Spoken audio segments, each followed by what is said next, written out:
E aí os empresários, por causa desse livro, doaram, cada um doou um prédio. O livro chamou tão forte a concepção de amor deles, de um leigo poder salvar a vida, contaminou tanto que hoje o Hospital do Amor da Amazônia trata 50 mil pacientes, se tratam lá. Eu falei, nossa, mas eu nunca tinha visto isso. Como é que um homem pode dar uma pessoa dar 5 milhões de dólares, 8 milhões de dólares, e me abraçar e dizer assim, olha, obrigado pelo seu presente, mas me abraça aqui, obrigado por me dar o presente.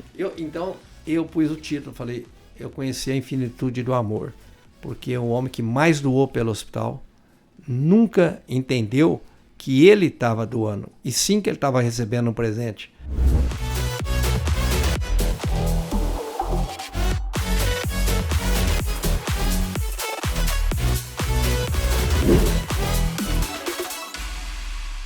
Olá pessoal, bem-vindos ao Negócios Imparáveis. Sou Roseli Boschini, CEO da Editora Gente, e hoje a gente está com um convidado para lá de especial. Tenho esse moço aqui no meu coração, ele faz algo incrível para esse Brasil, pelo mundo, pela humanidade. O nosso convidado é Henrique Prata, do Hospital do Amor. E aí a gente vai falar um monte de coisa, perguntar um monte de coisa para ele e principalmente, né? Tomara que vocês fiquem bem sensibilizados e procurem conhecer esse trabalho incrível e participar também. Henrique, conta para mim que, olha, eu sei que Deus gosta de mim, porque quando Ele manda umas pessoas assim na minha vida como você, esse livro que a gente fez lá atrás, 9 anos atrás. Não, mais. Mais? 11 anos atrás. 11 anos atrás. E foi uma agradável surpresa. Mas me conta primeiro, como é que está o Hospital do Amor? Me diz, eu sei que lá atrás, quando você assumiu o Hospital do Amor por um motivo que não era o melhor motivo. E nem meu objetivo. Né? Mas eu sei que... O motivo não era meu objetivo de vida de forma nenhuma, né? Até me converter. Até te converter. Conta um pouquinho pra gente desse início lá na... O Hospital do Amor é uma obra que foi desenvolvida pelos meus pais como médicos e com uma formação extremamente acadêmica. São 2 médicos formados na USP, em São Paulo, em 1949. Meu pai era um acadêmico porque fez uma tese extraordinária, foi escolhido esse ano como a tese principal da USP. E de todos os anos vai ter uma sala nova de medicina robótica, vídeo laparoscópica, medicina moderna, com o nome dele. Ele ficou igual às 10 teses mais importantes da história da USP, mas a dele foi escolhida porque ele foi o único que se formou de um grupo seleto de 97% dos médicos que se formam na USP vão para a medicina privada. E ele, com todo conhecimento, com toda a capacidade dele, ele só foi 100% para a medicina pública. E o conceito dele de medicina é que o amor é o primeiro remédio, é o segundo remédio, até o 10º tratamento é um remédio. Então, ele cria um conceito de fazer uma medicina no interior de câncer com absoluta objetivo de fazer o tratamento sendo igual para todos. Então, ele cria uma medicina extremamente humanizada por essa fórmula. Os médicos não ganham diferente para atender uma patologia tem valor a mais que a outra. Não, todos ganham igual, todos têm que trabalhar período integral e dedicação exclusiva. O case era tão bem montado na estrutura de oferecer igualdade, dignidade, amor, que ele sobrevive milagrosamente na vida dele, na gestão dele, assim, por 28 anos, com dinheiro desse déficit, porque optaram em atender 100% SUS, e 100% SUS é suicídio, porque nunca foi reconhecido e nunca foi pago quanto custa. E aí, naquela época, ele bancava esse prejuízo com dinheiro da minha mãe. Todo ano para fechar o balanço, faltava o que faltava, minha mãe punha do bolso. Até um momento que veio a hiperinflação em 88, no governo Funari, e foi um caos. E aí ele entrou em falência, porque a inflação bateu alta, o atraso do pagamento do SUS. Aí nós tivemos de vender. Aí eu entro na história em 1988, em outubro de 88, como um filho para acudir o pai naquele desespero, que estava 6 meses já com título apontado no cartório, sem pagar fornecedores, sem pagar ninguém, e pegando dinheiro com a agiota para pagar os colaboradores, os médicos. Então foi um caos. A minha entrada foi por um motivo de um filho que vai ajudar o pai. Eu sempre fui uma pessoa de muita formação religiosa, uma pessoa muito temente a Deus, e me viu obrigatoriamente assumir esse papel, porque eu era um empresário, um fazendeiro, tinha crédito e tinha experiência também em gestão, e entrei para ajudar. E daí, quando eu entrei para ajudar, foi o momento que eu entrei para fechar o hospital e com o comprometimento de que seria o último desastre financeiro na família. Vendemos propriedade, vendemos os semoventes da minha mãe, ela tinha 4.700 boi, vendemos tudo. E não pagamos tudo a dívida, mas resolvemos grande parte da dívida. E aí entrei para fechar. E quando eu estava no dia final, com 7 meses depois de tomar todas as atitudes para fechar, foi proposto para mim trocar uma lâmpada numa sala de curativo e pôr um foco de cirúrgico, que eu salvaria mais vida do que meu pai e aquele médico que estava me propondo a minha chance. E ninguém sabia que era o último dia meu no hospital, a última canetada que eu tinha dado, mandando dispensar os colaboradores e fechando o hospital, entregando o restante do débito pelo patrimônio do hospital. Mas aquela luz, aquela sentença de eu saber que eu, como leigo, podia salvar vidas, eu entro no projeto, porque eu fiquei inconformado de saber que um câncer, naquele caso daquele médico, era um câncer invasivo de pulmão. Eu tomando a atitude de colocar aquele foco, aquele paciente que ia esperar 120 dias na fila, ele poderia ser operado com 20 dias, se aumentasse uma sala de cirurgia, e só eu podia salvar a vida dele. Em São Paulo não tinha, a fila era maior, o tempo era maior, em Jaú era maior, Barretos era um pouco menor, mas mesmo assim ele não tinha chance de cura mais, ele tinha chance só de sobrevida, o máximo 6 meses. E a sentença de salvar aquela vida, de operar aquele no tempo certo, aquele tumor, era eu trocar um foco de $5.500. Deu toda a minha entrada no hospital por causa desse momento, minha história, e a minha conversão de saber que eu tinha esse dom. Eu podia fazer vários focos pedindo para a sociedade. Eu queria muito ter uma obrigação perante a Deus diária. Desde criança eu tinha essa vontade de servir a Deus todos os dias. Eu não me conformava de ter tantos dons. Eu sabia que eu tinha dons, tinha muita saúde, tinha uma vida muito ativa. E, incrivelmente, eu achei o caminho da minha intimidade de servir a Deus nessa proposta. E aí eu entrei de mergulho, e aí você não... A concepção de você ter uma confiança e ter muita fé, você não mede muita consequência, você sai fazendo. E sai fazendo. Nesse período dos 7 meses que você estava e que você viu a possibilidade de salvar vidas, aí você é como se você tivesse encontrado a sua missão, um canal para acontecer. E aí, como é que foi Eu tinha uma vontade, mas seria o último lugar na vida que eu pensei que eu podia me encontrar de servir a Deus. Desde criança, tá a carta da minha mãe no 2º livro, a carta profética dela, ela testemunha que aquela angústia, aquela vontade que eu tinha de me encontrar com Deus, de ter fé, como minha família tinha, meus avós, meus pais. Eu falei, mas como é que você tem isso? Como é que você consegue isso? E então eu tinha isso desde os 15, 16 anos.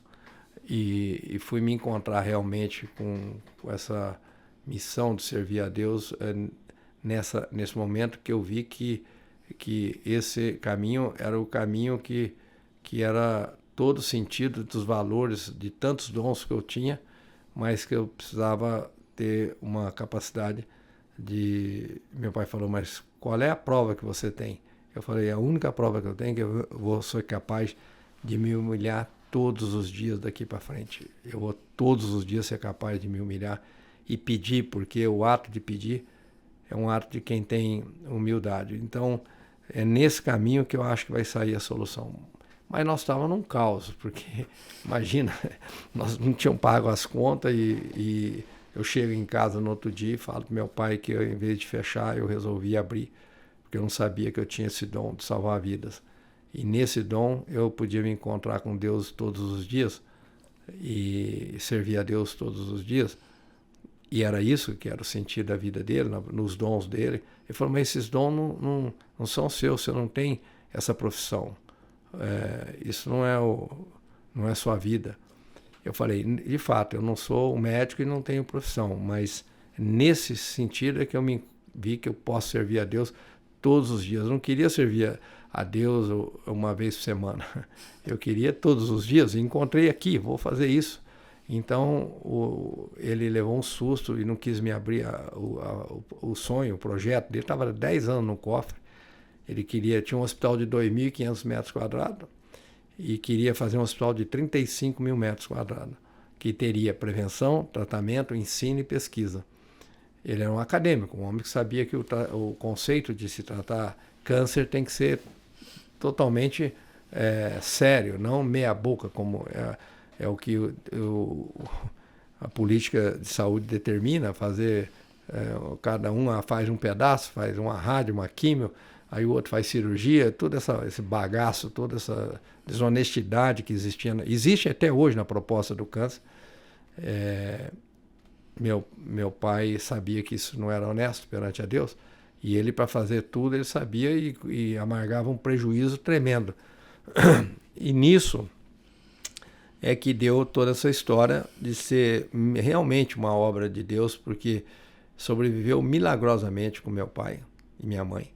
Depois, na minha gestão, sobrevive também milagrosamente, faltando mensalmente 40 milhões por mês.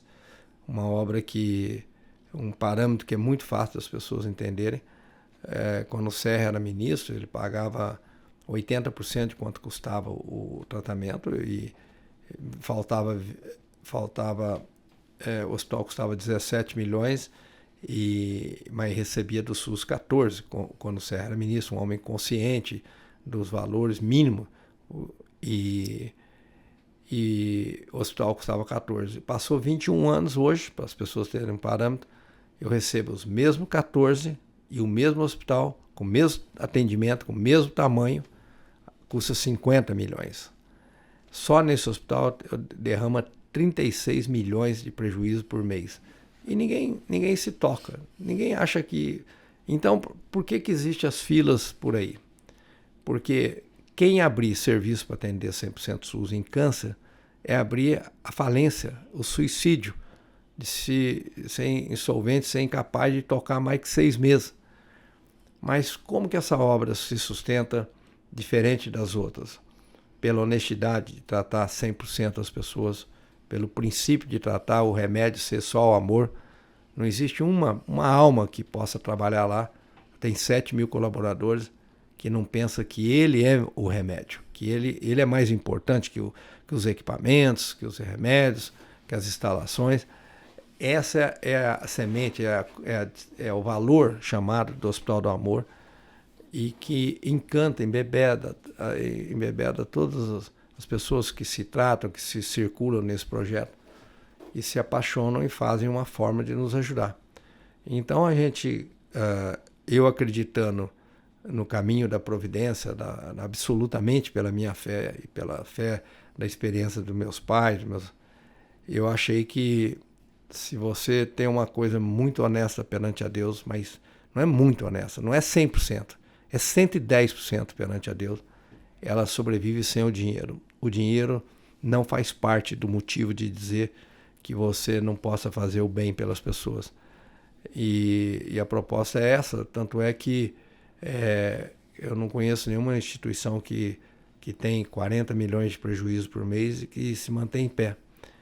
Por que essas instituições se mantêm em pé faltando 40 milhões por mês? Porque ela trata 100% das pessoas iguais. Ela faz o que é certo, independente de quanto custa. E o tratamento, o remédio chama amor. E aí então ela tem aliança com Deus. Ela sobrevive fora do contexto racional. Não tem, o dinheiro é uma coisa que ele vem pela providência, não vem milagrosamente todos os dias, todas as horas, mas vem de diversas formas e encanta de todo segmento de uma sociedade num todo. Verdade. E aparece a forma de a gente estar de pé. É verdade. 11 anos atrás, gente, nós fomos, a editora toda, eu coloquei o pessoal em 2 vans e a gente foi conhecer o Hospital do Amor. Porque o projeto era... a gente se encantou tanto em fazer esse livro. Foi um livro emocionante de fazer. Tocou todos os colaboradores, eu me lembro disso. Aí a gente foi em 2 vans. A ida nossa para lá, e que foi uma farra. Foi uma farra, todo mundo brincando, todo mundo jogando carta, fazendo bagunça. Aí a gente foi conhecer o hospital. Você recebeu a gente carinhosamente, foi a coisa mais bonita que a gente tocou muito o coração da gente, porque aquele hospital é você, sabe? Assim, ter você lá recebendo a gente foi uma coisa muito, muito querida, muito amorosa, muito acolhedora. E aí a gente foi conhecer o hospital. A gente viu a unidade infantil. Aquela unidade infantil, ela é mais acolhedora, mais incrível, até do que um Einstein pode ser. Eu adoro o Einstein, mas... Mas hoje, de fato, você não está exagerando, porque hoje, de fato, o que nós realizamos a coisa há 5 anos atrás, a unidade de transplante... Não tem uma instalação nem no Brasil, na medicina privada, que foi doada pela família Cutrale, pelo seu Zé Luiz Cutrale. É uma planta que só existe em um lugar nos Estados Unidos e que tem um poder de cura acima da média de todos os centros dos Estados Unidos. E aí sim, hoje ela está diferente de tudo que tem em qualquer lugar. É muito sofisticada para oferecer mais cura. Você trata a criança, mas você leva a família. Sim. Você dá... Você apoia a família, você acolhe a família, você nutre aquela família, você dá profissão para aquela família. Não, aí tem a unidade da mulher, que também gente, vocês têm que ir lá. Vocês têm que ir lá ver, porque só de pensar eu fico emocionada. O acolhimento que vocês fazem naquela unidade para a mulher é algo incrível. Aí vai. E aí tem uma área lá que é molecular, que é É para ter a certeza qual o melhor tratamento, precisa ter o laboratório de biologia molecular. Tem uma área lá que é de... Robótica. Robótica. Videolaparoscopia. É o centro mais avançado da América Latina de tecnologia avançada para medicina minimamente invasiva. Isso é um reconhecimento da França e da Alemanha, que queria ter um centro de formação na América Latina. E aí viram os valores do social que esse projeto tem. E nós temos um maior centro de formação, formamos mais de 18 mil médicos, 35% do exterior da América Latina e 65% do Brasil, para capacidade de operar por robótica, por vídeo e tal. O hospital tem uma missão extremamente avançada em valores de medicina humanizada, a medicina de tecnologia avançada, e deu oportunidade para os profissionais todos terem alcance, porque são formações que só tinham no exterior. Então ele tem uma assistência de uma diferença sobre a qualidade de oferta em ciência e tecnologia, mas tem um lado mais forte que é o lado de humanização dele, que é o que encanta as pessoas, que fazem com que ele tenha sobrevida. Nós temos de lembrar que a proposta era tão... O meu sentimento de que o dinheiro não era o motivo da desculpa para você não ter o melhor e oferecer o melhor pelas pessoas e fazer o que é certo, deu num hospital que tinha dos 2.500 metros quadrados, quando eu entrei, em 88. Para quanto agora? E em Barretos, hoje tem 125 mil metros quadrados de área construída, e fora tem mais 150 mil metros quadrados de área construída. Tem uma unidade em Jales, uma filial, uma outra filial em Porto Velho. Jales é 20 mil metros quadrados, e Porto Velho é 60 mil metros quadrados. Depois nós temos Palmas, que também já está com mais ou menos 20 mil metros quadrados, mas vai ser 40 mil metros quadrados, tudo unidade de tratamento. Depois nós estamos em Largato, no interior de Sergipe, com mais 20 mil metros quadrados, mas vai construir mais 20, são 40 mil metros quadrados. E temos mais em 18 estados Hospital Dia. Hospital Dia, que é prevenção, diagnóstico e intervenção de pequeno e médio porte, com salas cirúrgicas de cirurgias minimamente invasivas, de câncer inicial, de câncer de colo de útero, câncer de mama. Isso tem mais de 18 estados com centros mais ou menos de 3 mil metros quadrados. Nós estamos falando mais de 60 mil metros de área construída. O hospital hoje, até o ano que vem, ele passa de 300 mil metros de área construída só para câncer, prevenção e tratamento. E não tem um tijolo financiado, não tem um equipamento financiado. O maior parque tecnológico da América Latina é o Hospital do Amor. E tem o maior centro de pesquisa privado de hospitais da América Latina. Nós só perdemos para Fiocruz, o resto não tem ninguém que tem o centro de pesquisa que mais favoreceu a ciência em saúde na América Latina, somos nós nos últimos 8 anos. Então, somos uma instituição extremamente séria, muito mais séria que qualquer uma privada. O mundo sabe que o que é sério na América Latina chama Hospital de Amor, porque tem a prevenção, tem o tratamento, tem o ensino, tem a pesquisa e tem a reabilitação dos últimos 5 anos. Estamos num centro de reabilitação muito mais de primeiro mundo fizemos agora na parceria com a Fundação Banco do Brasil. Estamos construindo um projeto que não existe, nem existe, de nível tão superior. E esse tudo você enxerga a possibilidade dessas coisas unicamente por tratar só por amor, por ser um hospital de amor. Então ele naquele pensamento, naquele momento que eu me converti achando que se você fizesse um serviço de tratar as pessoas como todas as pessoas iguais, como era o que meu pai já tinha feito, e que aquilo era uma obra que teria realmente uma intimidade com Deus, de o dinheiro ser o de menos. Verdade. Ainda tem uma coisa que eu fiquei impressionada, que é uma unidade de tratamento paliativo, alguma coisa assim? É um hospital chama São Judas. O hospital é o primeiro hospital do meu pai e da minha mãe. E é um case também extraordinário, diferente do que existe.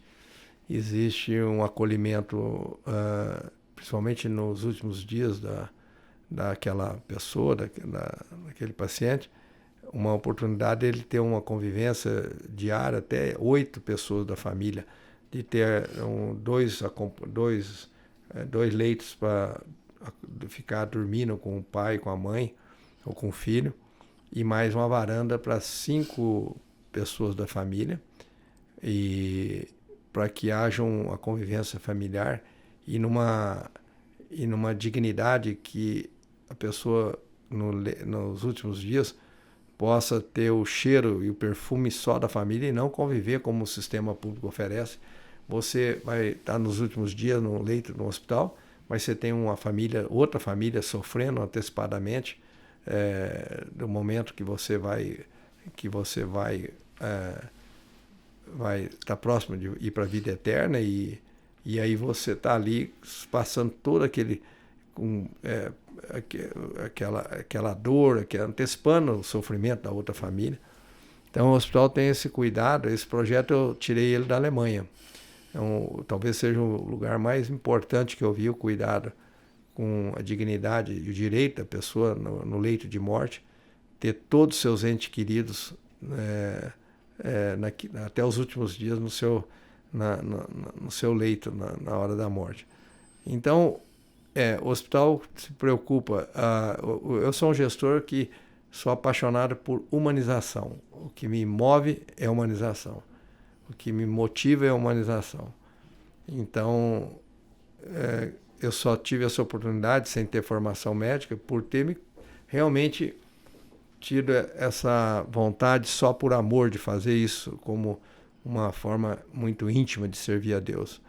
Então, eu cresço com vários projetos que me motivam, a medicina mesmo. Essa medicina parece que é de luxo, porque é robótica, sim, mas a pessoa opera e vai embora no mesmo dia.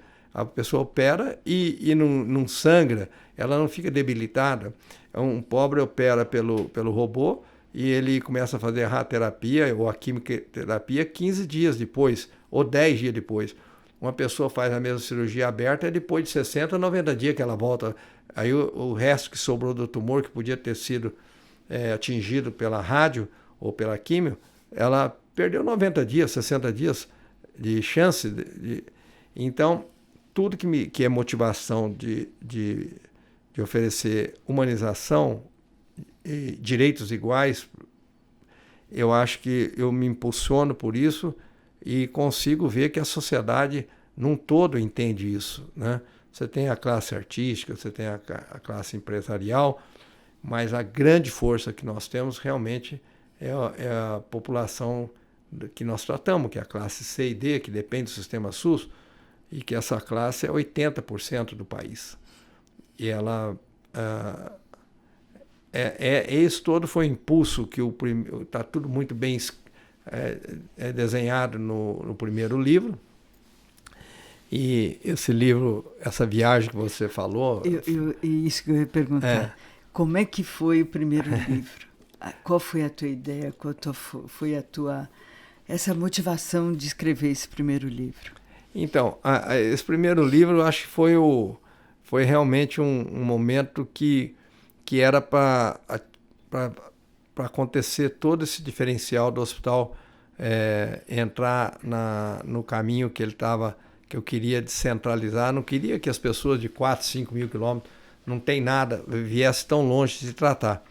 Mas o livro foi que desencadeou a visão para que todos de boa fé, todos os empresários, mas naquele momento foi muito voltado, incrivelmente, 2 anos depois que nós lançamos o livro, parece que o livro foi feito para a Amazônia, porque o primeiro empresário era de Manaus, um atacadista que leu o livro, não conseguiu nem dormir quando ele leu o livro.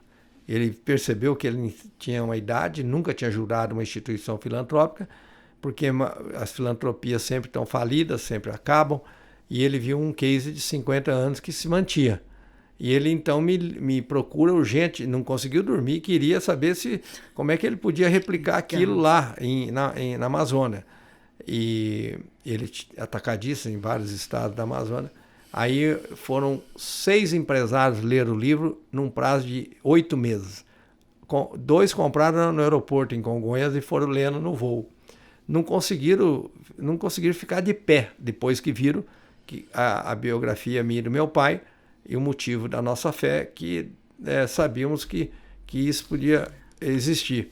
E aí os empresários, por causa desse livro, doaram, cada um doou um prédio, cada um doou me provocou, sem conhecer o hospital, sem conhecer a mim mesmo, e o livro chamou tão forte a concepção de amor deles, da vontade deles também poderem salvar vidas, de um leigo poder salvar a vida, contaminou tanto que hoje o Hospital do Amor da Amazônia trata 50 mil pacientes, se tratam lá, da Amazônia, e o livro nasceu e sobreviveu até hoje, porque o livro contaminou uma sociedade num todo. Esse livro foi talvez uma das obras mais importantes na minha concepção, de imaginar que uma coisa que está escrita possa tocar o coração das pessoas e motivar essas pessoas para que eles, como leigos, salvem vidas. O livro foi uma coisa assim que me surpreendeu demais, porque as pessoas, ao ler o livro, quiseram me ajudar, quiseram fazer parte dessa família, quiseram que nascesse essa família lá na Amazônia. Então, eu acho que você estava lembrando da viagem que vocês fizeram, mas que quando conheceu o hospital foi impactante, no ponto que todos estavam motivados. Eu me lembro da motivação como se fosse hoje, e o carinho, o amor que a editora toda dedicou para que esse livro saísse com uma expressão de todos os valores, de sentimento que está embutido nele, todo o carinho, todo o cuidado. E quando eu vi esse acolhimento por vocês, eu nunca tinha escrevido nada, eu falei, bom, eles não vão deixar eu errar, não vão deixar eu cometer um lápis de escrever uma coisa. E foi uma coisa que foi muito bem cuidada, muito bem pensada. Cada detalhe que tem de eu colocar as coisas e as formas que foram colocadas foi do coração de todos, mas muito mais do seu, porque você, muito delicadamente, fez as correções com muito carinho de explicar para mim, muito atenciosa. Então eu tenho uma gratidão de saber que o Hospital do Amor tem uma família no segmento que a editora, acho que todos têm que saber que eles fazem parte da família do Hospital do Amor, porque foi uma obra que contaminou uma sociedade de norte a sul do país. Eu chego em Porto Alegre, pessoas me leram o livro e se motivaram eu tenho motivação do Rio Grande do Sul até Roraima, de pessoas que fizeram sentido na vida deles, eles ajudar aquelas instituições a acreditar que eles também, como leigos, podiam salvar a vida. O resumo desse livro todo leigo, ao ler esse livro, descobriu que ele também podia salvar a vida. Verdade. E acho que isso foi muito bem colocado no livro, todo esse carinho, amor da editora, e seu principalmente, porque nós temos.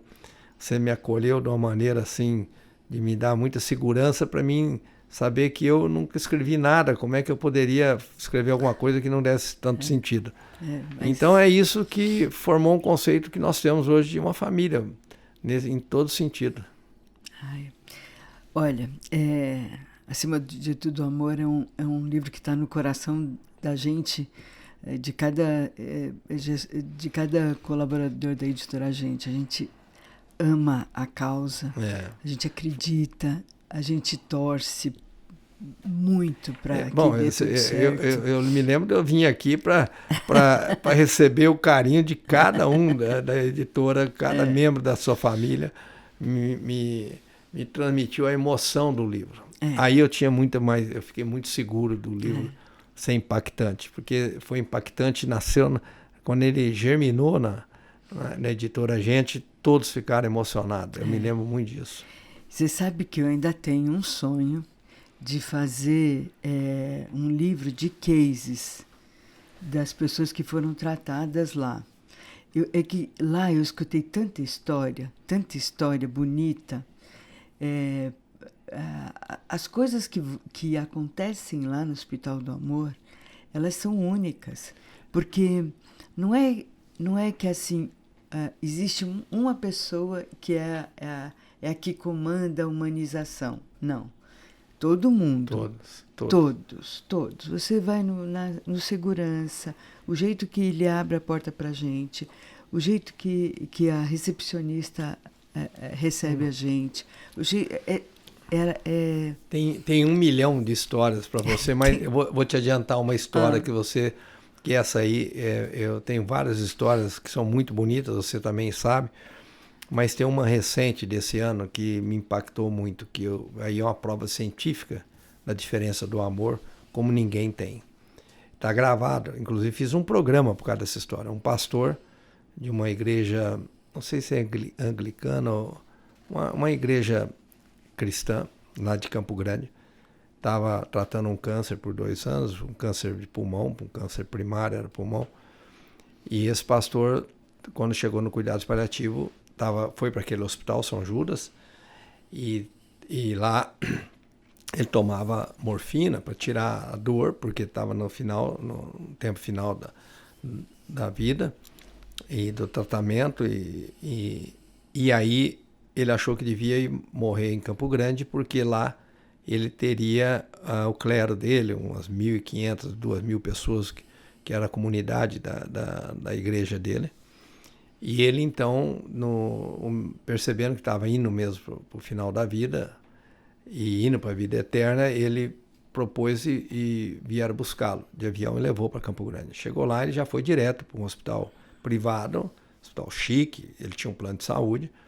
E no segundo dia ele chamou a família e falou: olha, tem um negócio errado, eles estão me dando aqui um remédio genérico, eles não estão me dando o remédio que eu estava tomando em Barretos. Mas, para não ser indelicado, esperou o médico chegar e falou: o senhor podia trazer a bula do remédio, porque eu estou achando que eu estou tomando genérico.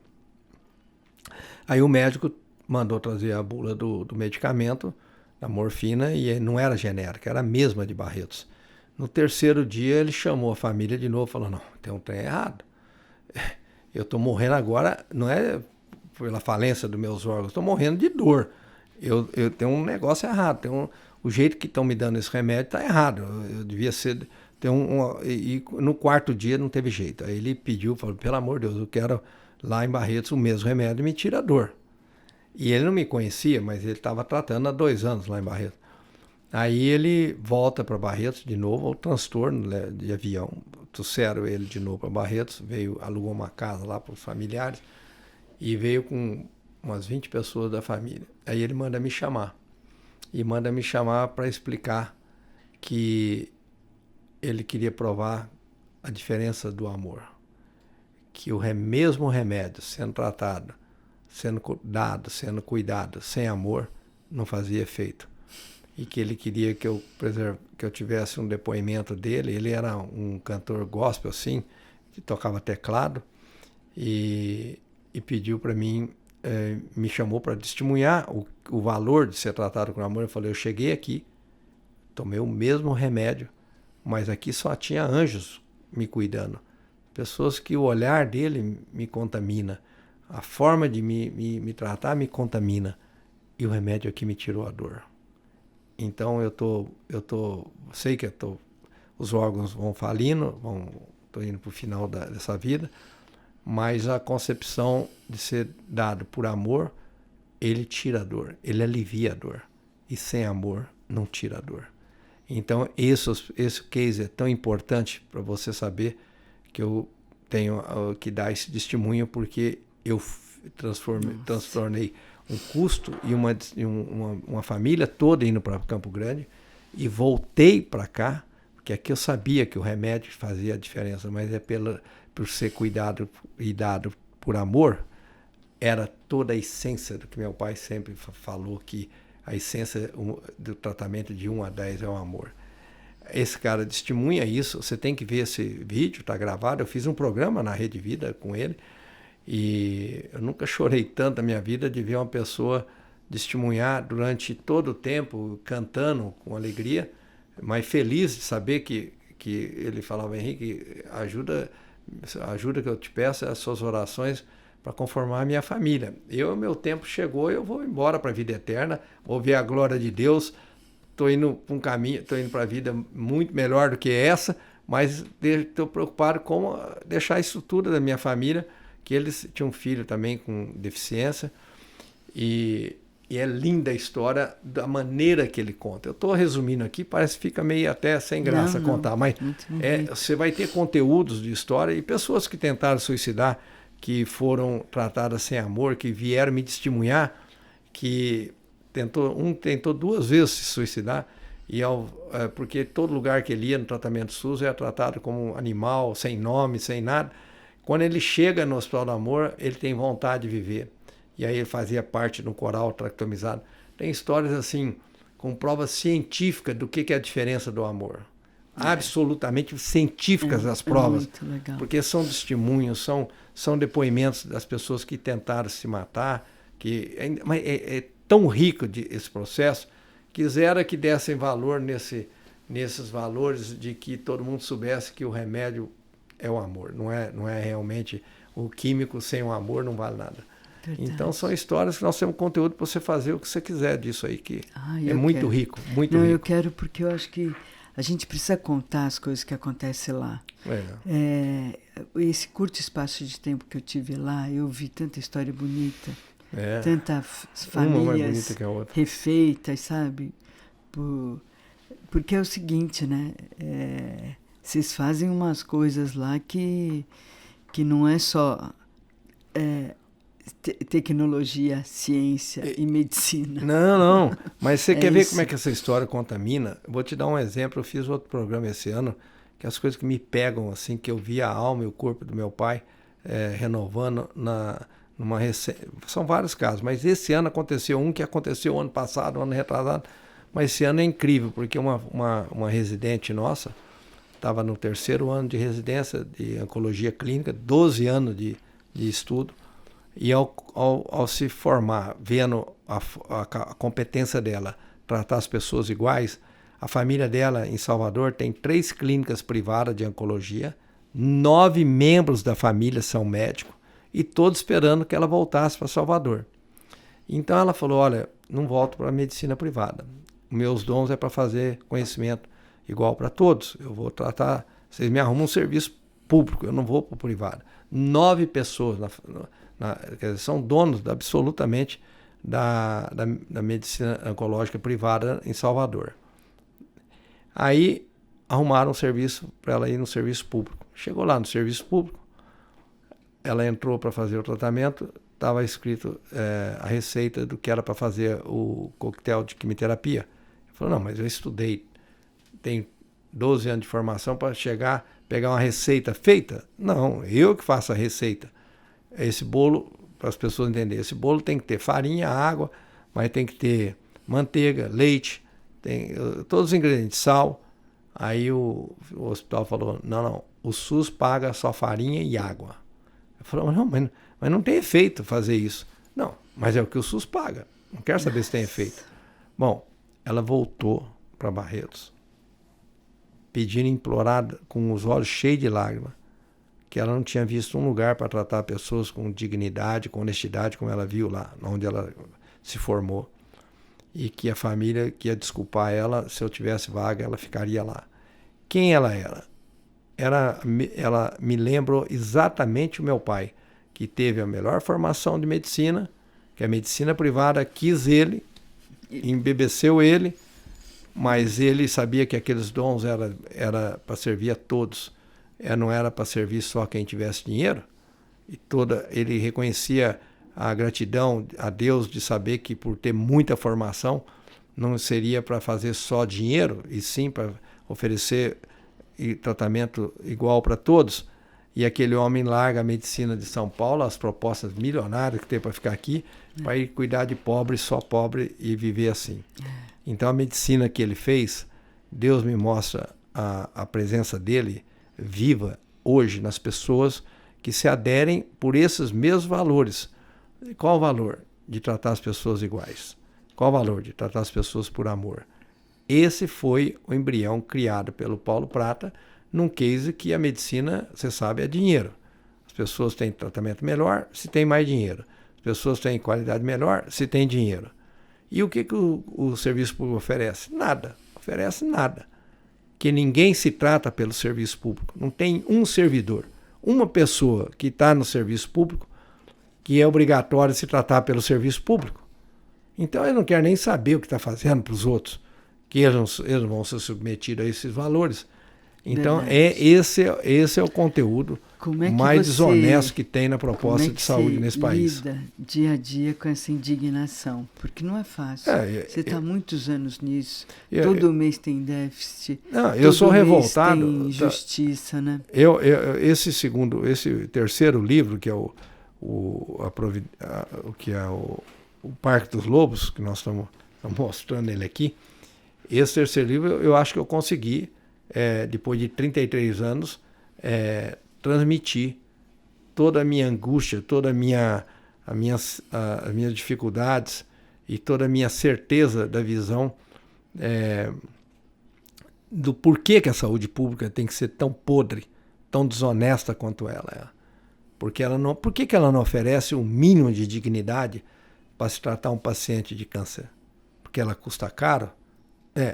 Um pouco pode ser que ela custe caro, mais caro, ela medicina muito mais cara que a medicina normal, mas outro pouco também é porque existem interesses maiores que nada possa concorrer, nada possa tirar o paciente para ir para a medicina privada.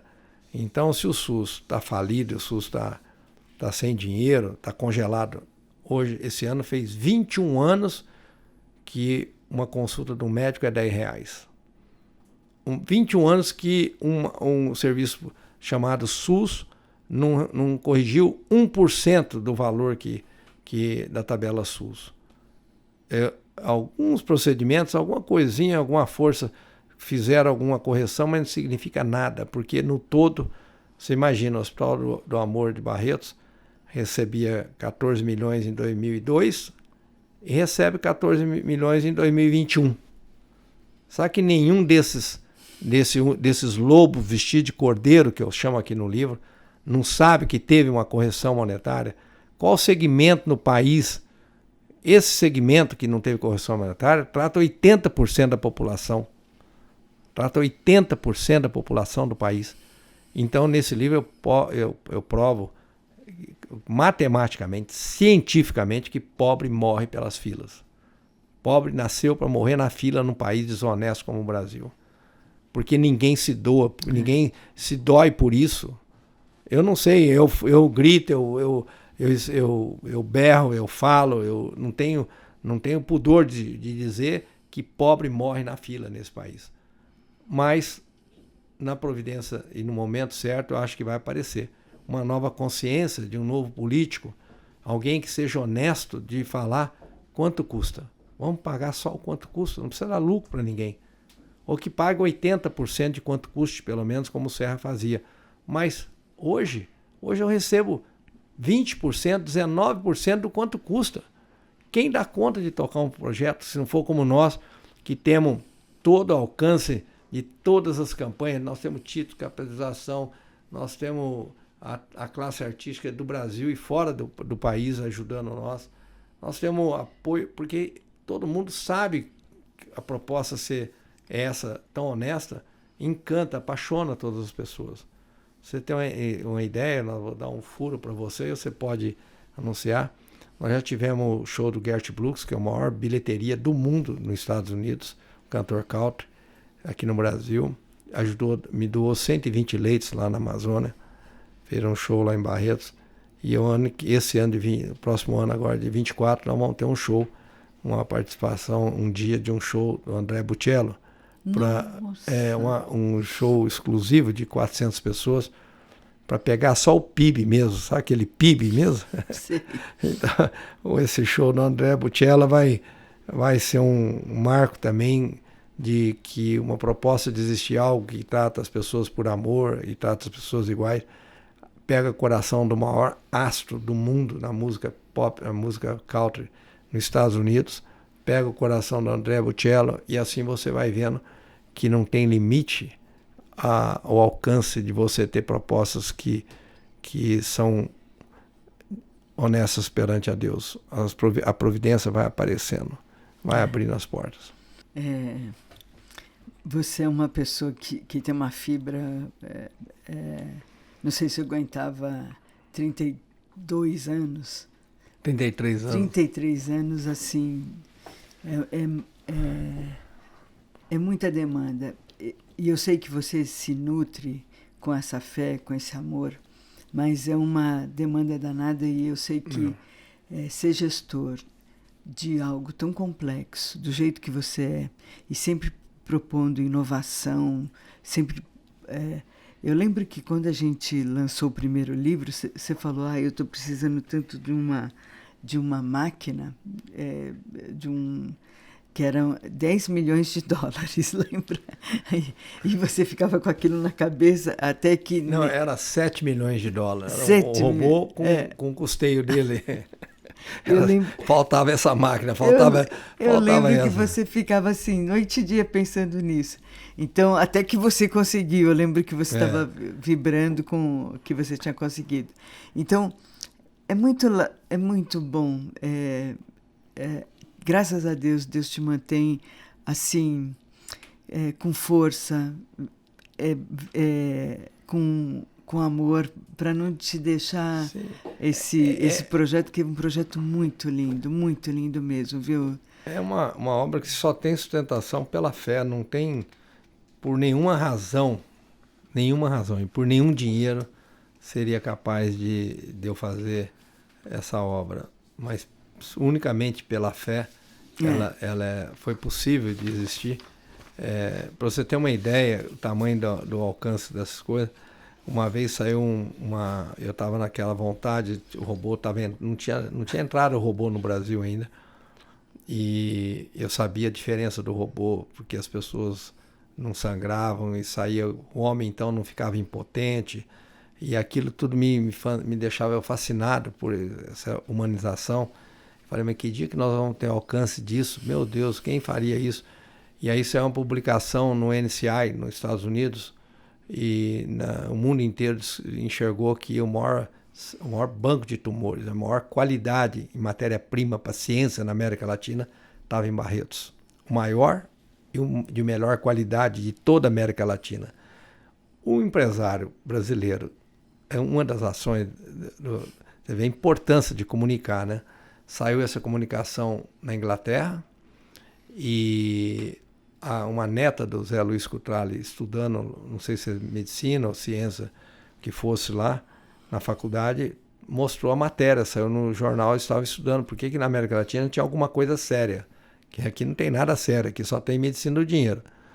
Aí o Zé Luiz me liga de Londres, Prata, aquele hospitalzinho que nós começamos, que ele foi um grande entusiasta meu, aquele hospitalzinho que tem isso, é isso ele hoje? Eu falei, é eles, é aquele embrião. Ele falou, nossa, escolhe um presente para você, mas um presente que seja, que faça a diferença, que te ponha você. O que te falta para você estar igual à medicina privada? Na hora eu falei, falta o robô. Aí ele falou, nossa, que presente bom que você está me dando, eu vou te dar um presente bom desse. Eu falei, Zé, mas não é o problema só o robô custa 3 milhões e meio, o problema é que eu não tenho dinheiro para custear o robô também, eu só posso ganhar o carro se você me der o motorista e o combustível, você tem que me dar o custeio. E aí ele falou, a dona Rosana estava perto dele, ele falou assim, mas quanto custa mais? Aí eu falei, custa 3 milhões e meio a mais de dólar para você me dar o custeio dele, o contrato dele é 10 anos. Aí ele falou, nossa, Rosana, olha, outro presente que ele está nos dando. Então, eu tinha um presente, foi um primeiro 3 milhões e meio de dólares, o outro presente é mais 3 milhões e meio de dólares. Então, nesse livro, agora, na Providência, eu faço uma homenagem a essa família, a ele, principalmente, em memória dele, que tudo que ele me deu, 5 milhões de dólares, 7 milhões de dólares, 8 milhões de dólares, que ele me dava e me abraçava, me agradecendo que eu estava dando um presente para ele. Eu falei, nossa, mas eu nunca tinha visto isso. Como é que um homem pode dar uma pessoa dar 5 milhões de dólares, 8 milhões de dólares, e me abraçar e dizer assim, olha, obrigado pelo seu presente, mas me abraça aqui, obrigado por me dar o presente. Então, eu pus o título, falei, eu conheci a infinitude do amor, porque o homem que mais doou pelo hospital nunca entendeu que ele estava doando, e sim que ele estava recebendo um presente. Então, o seu Zé Luiz Cutrale, em memória dele, fiz uma expressão que me orgulho muito de saber que eu aprendi com ele a infinitude do amor. E assim você encontra várias pessoas que te doam achando que ele está ganhando um presente. Mas esse é um fato muito notório, que é importante, porque são doações muito expressivas, né? E fez o Hospital do Amor ser o que ele é hoje, o maior parque tecnológico da América Latina. Henrique, conta pra gente. Pra gente ser um filântropo, pra gente ajudar esse grande movimento que é essa luta para a gente vencer o câncer e a gente se juntar ao Hospital do Amor, o que a gente pode estar fazendo? Muito empresário gostaria de estar trabalhando nessa causa e ajuda a gente. O hospital tem tem vários programas, muitos programas de doação. O mensal tem tem os incentivos fiscais. Nós podemos pôr todos eles aqui na tela para as pessoas optarem em qual programa que eles querem ser doadores. E tem também o de incentivo fiscal que as empresas podem doar até 1% para cada projeto. Nós temos 6 projetos de incentivo fiscal e temos a pessoa física pode doar até 6% do imposto a pagar também para os projetos do idoso ou da criança. Um dos dois. A pessoa pode dar 1% para cada um. Pode dar 6% para um projeto ou 6% para outro, da criança e do idoso. E também nós vamos colocar o QR Code, as pessoas podem acessar e doar quanto quer, como quer. E, enfim, você tem uma ideia, nós temos doação de 5 a 20 reais por mês, em torno de 2 milhões. Quer dizer, uma classe não é nem C, é D e E, que pode doar 5 reais. O hospital vive a experiência da multiplicação nesse conceito de ver que de diversas formas nós conseguimos doações e de uma força muito grande. Acho que não dá 10 reais. Você divide 2 milhões por mês por 10 reais, você vai ver quantas pessoas estão doando. Às vezes até não tem dinheiro nem às vezes para se alimentar todos os dias, mas ela doa para o Hospital do Amor porque alguém foi tratado lá. Tem experiências e coisas impressionantes sobre doação, que é outro lugar que você pode mostrar. Às vezes a pessoa tem uma vaquinha, um bezerro só, um sitiante, mora na periferia da cidade, e aí faz uma campanha de leilão. Tem 950 municípios fazendo leilão de gado para o hospital no Brasil. E aí alguém não pede porque aquela pessoa só tem uma vaca e um bezerrinho. A pessoa teve várias vezes assim que a pessoa pega o bezerrinho e leva lá no leilão puxado com a vaca e fala, mas eu quero doar esse bezerro. Só tem aquilo. Ele só tem uma bicicleta e uma vaquinha e um bezerro. Tem cada pancada, mas cada pancada para mexer com a consciência das pessoas na expressão de doação. Tem cada história tão linda, mas tão linda, que nessas horas você fala como é que Deus escreve por linhas tortas, mas para você saber o que é o exato, fazer o que é certo. Como é que aparece tantas formas diferentes.